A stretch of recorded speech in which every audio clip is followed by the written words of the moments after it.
ஒரு 10 லட்சம் பேர் வரைக்கும் இந்த மாநாட்டுக்கு வருவாங்கங்கிற ஒரு விஷயத்தை வந்து நேரு அவர்கள் சொல்லியிருக்காரு. இப்பவே நாம வந்து எங்கேயுமே திருச்சிக்குள்ளார நுழைய முடியாத அளவுக்கு ஏகப்பட்ட டிராபிக் ஜாம்ஸ் இப்பயே வந்து ஆரம்பிச்சிருக்கு. அந்த அளவுக்கு மாநாட்டுக்கான ஏற்பாடை வந்து ரொம்ப சிறப்பா நேரு அவர்கள் பண்ணியிருக்காங்க.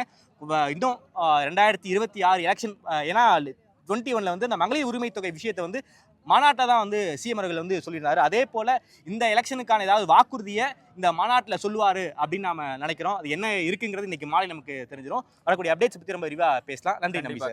கண்டிப்பா அவர் சொன்ன மாதிரி நம்மளுடைய வரவேற்பு நுழைவு வாயிலே மிக பிரம்மாண்டமான செட்டோட அமைச்சிருக்கிறாங்க. எப்படி மலைக்கோட்டை ஒரு கம்பீரமான விஷயத்தை நம்மளுக்கு பிரதிபலிப்பிக்குமோ அதே மாதிரி இங்க இந்த கோட்டை சுவர் மாதிரி நுழைவு வாயிலே இருக்கு.